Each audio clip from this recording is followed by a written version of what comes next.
group aerobic respiration.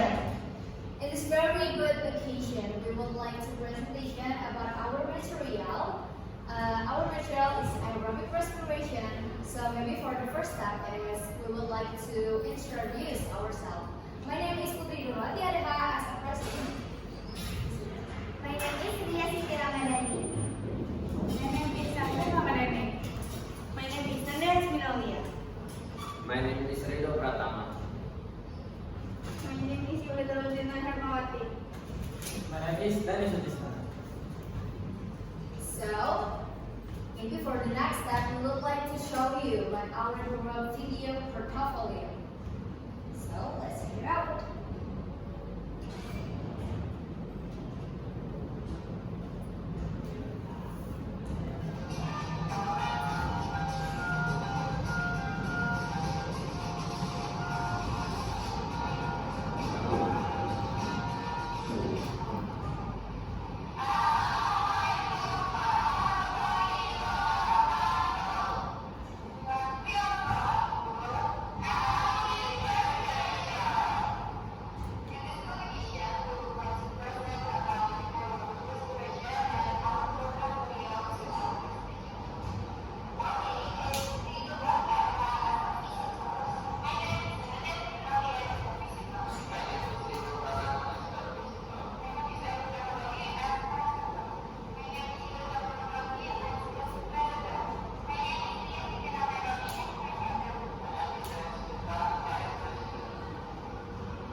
Lalu, untuk penjelasan pertama yaitu definisi respirasi aerobik, fungsi, dan juga ciri-cirinya yang akan dibacakan oleh Ria Siti Ramadhani. Respirasi aerob merupakan proses pemecahan glukosa yang membutuhkan bantuan oksigen. Nah, fungsi respirasi aerob untuk menghasilkan energi berupa ATP yang dapat digunakan oleh sel-sel hidup untuk dapat beraktivitas metabolisme. Adapun ciri-ciri respirasi aerob, yang pertama membutuhkan oksigen, yang kedua berlangsungnya di mitokondria, yang ketiga menghasilkan 36 ATP, dan yang keempat mempunyai 4 tahapan. Nah, tahapannya itu juga ada 4. Yang pertama glikolisis, yang kedua dekarboksilasi oksidatif, yang ketiga siklus Krebs, dan yang keempat adalah transport elektron. Lalu untuk tahapan pertama pada respirasi aerob yaitu glikolisis yang akan dijelaskan oleh Ainun Ramadhani. Mengangkat dulu dong. Nah, seperti yang kita tadi jelaskan, ada ciri-ciri respirasi itu ada 4 tahapan. Yang pertama itu glikolisis. Saya menjelaskan glikolisis. Glikolisis adalah serangkaian reaksi yang membantu mengekstrak energi dari glukosa. Glikolisis ini merupakan rangkaian pengubahan glukosa menjadi asam pirufat dengan dihasilkannya NADH dan ATP. Glikolisis ini juga merupakan respirasi seluler aerobik dan anaerobik yang terjadi di siklus sel. Nah, proses glikolisis mempunyai 2 tahap. Nah, Sud. Nah, dalam proses glikolisis ini terdapat 2, yaitu fase membutuhkan energi dan fase pelepasan energi. Pada fase membutuhkan energi energi yaitu molekul glukosa membelah menjadi dua molekul karbon yang dikenal sebagai pirufat. Nah, pada fase pelepasan energi, molekul gliseraldehyat dan 3 fosfat diubah menjadi gula 3 karbon tanpa gugus fosfat.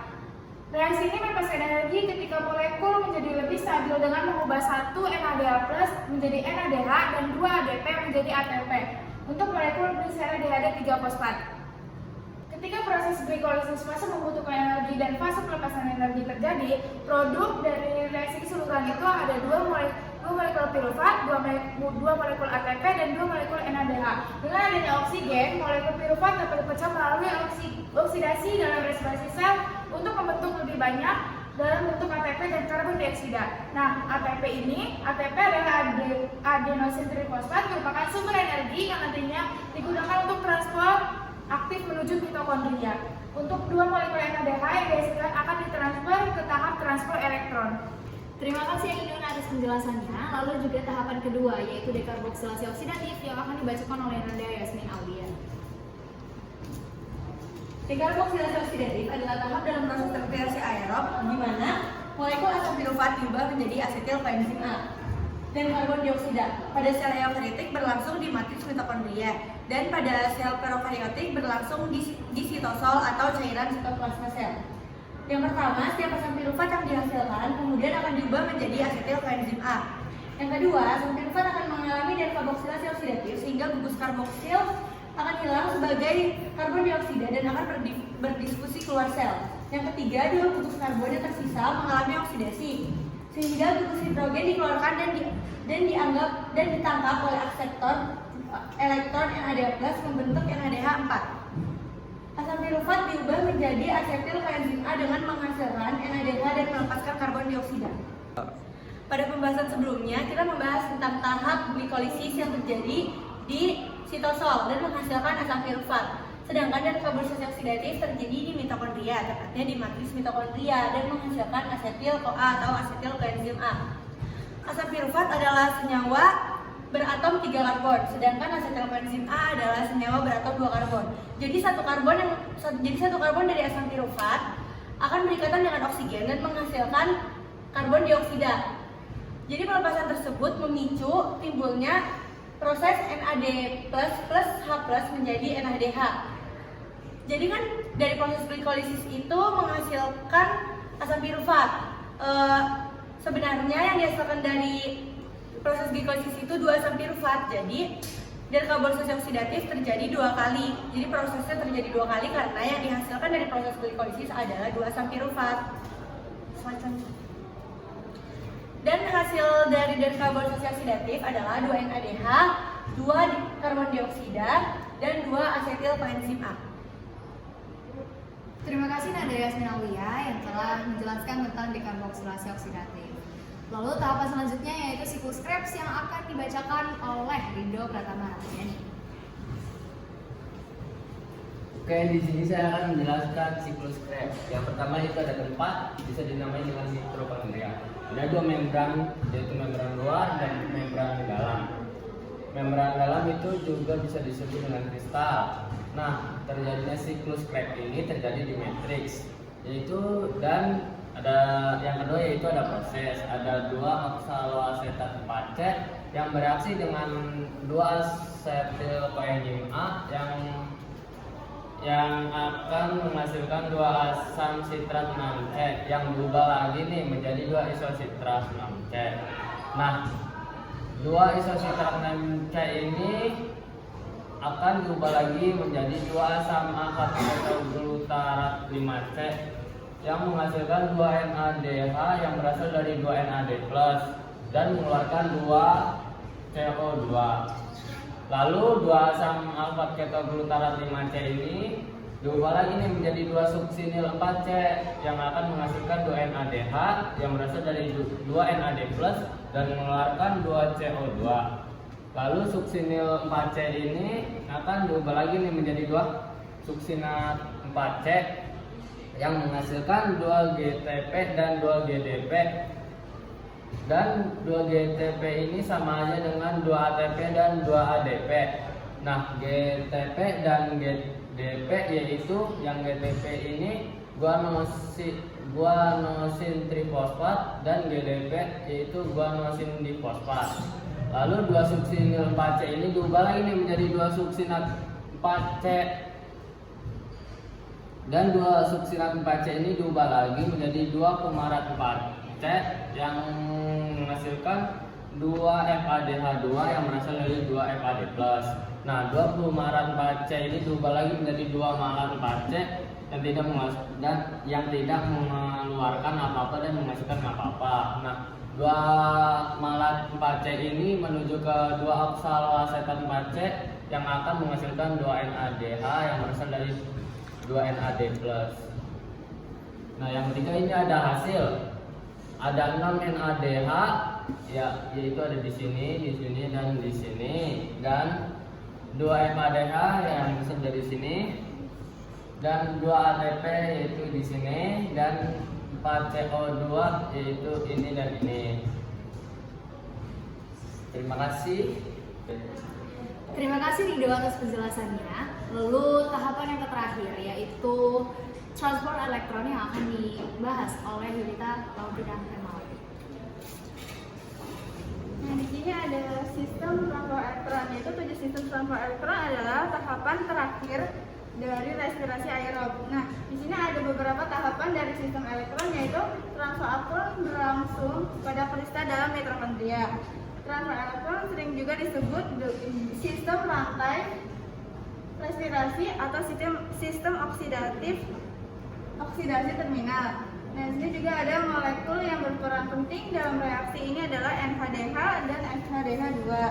Selain itu, molekul lain yang juga berperan adalah molekul oksigen, koenzim Q dan ubiquinone, sitokrom B, sitokrom C, dan sitokrom A. Ini ada sistem transfer elektron strukturnya, yaitu yang pertama ada NHDH, lalu dia diurai menjadi NHDH+, lalu dia akan menghasilkan atau dia memompa, yaitu akan menghasilkan ion H+, lalu elektron NHDH ini akan dibawa ke koenzim Q yang dimana dia akan melewati kompleks protein 1. Nah, dari koenzim Q, elektron koenzim Q ini lalu dibawa lagi nih ke sitokrom C yang dimana dia melalui kompleks protein 3. Lalu dia juga akan menghasilkan atau dipompa dan mengeluarkan ion H+.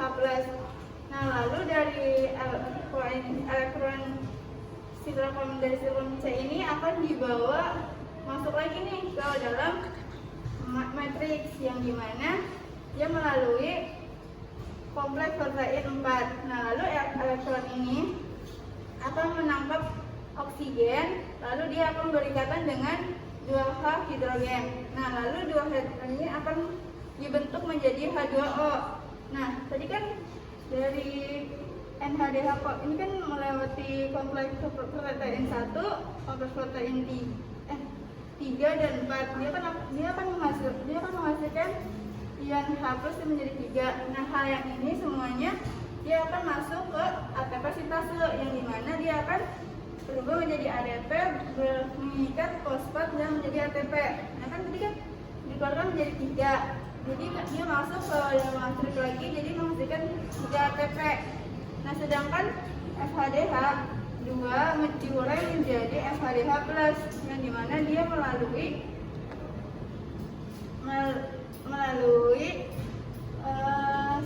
kompleks protein 2 yang elektron ini akan dibawa balik ya. Nggak apa-apa nih Kak. Harusnya nggak apa-apa. Kalau misal masalah sih nggak apa-apa. Nah, FHDH2 ini diurai menjadi FHDH, lalu elektron ini akan dibawa ke koenzim Q yang dimana dia melalui kompleks protein 2. Nah, di kompleks protein 2 ini tidak memicu keluarnya H+. Nah, lalu dari koenzim Q ini elektron ini akan dibawa ke sitokrom C yang dimana dia melalui kompleks protein 3. Lalu dia akan memompa atau mengeluarkan ion H+. Lalu dari elektron dari sitokrom C ini lalu dibawa lagi masuk ke matriks, yaitu dia akan berikatan ke oksigen, berkaitan dengan 2H yang dibentuk menjadi H2O yang dia itu melalui kompleks protein 4. Nah, H yang tadi kan dikeluarkan menjadi 2, yaitu dari kompleks protein 3 dan kompleks protein 4. Nah, H yang dikeluarkan itu akan masuk ke tahapan ATP sintase ke dalam matrik, yang itu akan menjadi ATP. Jadi 1 FHDH menjadi 2 ATP. Saya juga ingin menambahkan membran protein yang ada dalam transport elektron. Di mana, for your information, transport elektron memiliki membran protein, yang dimana membran protein ini adalah protein yang tertanam dalam membran. Nah, membran protein yang tertanam dalam intrinsiknya, yaitu di dalam membrannya itu ada kompleks protein 1, kompleks protein 3, kompleks protein 4, dan juga ATP sintase. Lalu untuk membran yang eksternalnya, yaitu ada kompleks protein 2, terus juga ada koenzim Q sama sitokrom C. Terima kasih Yulita karena sudah membahas tentang transport elektron. Lalu untuk tahapan selanjutnya, Dani akan membahas tentang tahapan respirasi aerobik pada mitokondria, miniatur mitokondria yang sudah kita buat. Oke, yang pertama, jadi kalau kita memakan nasi itu nutrisi seperti karbohidrat, glukosanya itu bakal diserap oleh saluran darah. Nah, lalu di saluran darah itu akan keluar melalui dinding kapiler dan akan langsung masuk ke jaringan sel. Jaringan sel yang dimaksud ini adalah sitoplasma. Nah, di sitoplasma ini terjadi proses yang bernama proses glikolisis, yaitu pengubahan glukosa menjadi asam pirufat ini. Nah, dari sitoplasma ini, hasil dari proses glikolisis yaitu asam pirufat ini akan dibawa oleh oksigen ke mitokondria.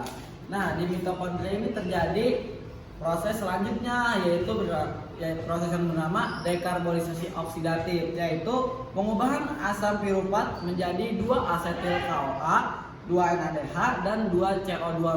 Ini berlangsung di mitokondria. Lalu proses selanjutnya itu siklus Krebs, yaitu reaksi penyatuan asetil CoA dengan asam koalasetat menghasilkan CoA, 6 NADH, 2 FADH dan 4 CO2-. Ini berlangsung di mitokondria.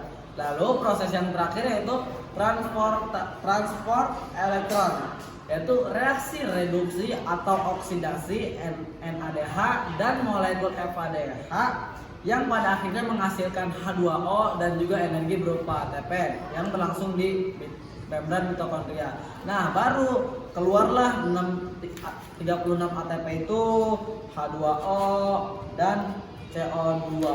Nah, hasil dari respirasi aerob itu yaitu 36 ATP, H2O dan CO2. Di sini saya akan menjelaskan total energi pada respirasi aerobik, di mana tadi tahap-tahapnya sudah dijelaskan oleh teman-teman saya. Lalu pada proses glikolisis menghasilkan 2 NADH dan juga 2 ATP, di mana 2 NADH menghasilkan 6 ATP dan juga 2 ATP menghasilkan 2 ATP. Lalu pada proses glikolisis di total menghasilkan 8 ATP pada proses glikolisis. Lalu tahapan kedua yaitu dekarboksilasi oksidatif. Dekarboksilasi oksidatif menghasilkan 2 NADH yaitu 6 ATP. Lalu 6 ATP hanya pada dekarboksilasi oksidatif. Lalu tahapan ketiga yaitu siklus Krebs, di mana menghasilkan 6 NADH yang menghasilkan 18 ATP, lalu juga 2 FADH2 yang menghasilkan 4 ATP dan juga 2 ATP yang menghasilkan 2 ATP. Lalu ketika kita totalkan adalah 24 ATP pada siklus Krebs. Dan juga total dari semua tahap itu adalah 38 ATP. Nah, tadi kan bahwa ada banyak nih rentang antara 36 ATP dan juga 38 ATP. Jadi kalau misal 38 ATP ini total secara keseluruhan. Tapi kalau misalnya 36 ATP itu dikarenakan 2 ATP-nya akan digunakan untuk menembus membran mitokondria. Jadi totalnya adalah 36 ATP. Mungkin cukup sekian penjelasan dari kami tentang aerobic respiration. Kurang lebihnya mohon maaf. Terima kasih. Wassalamualaikum warahmatullahi wabarakatuh.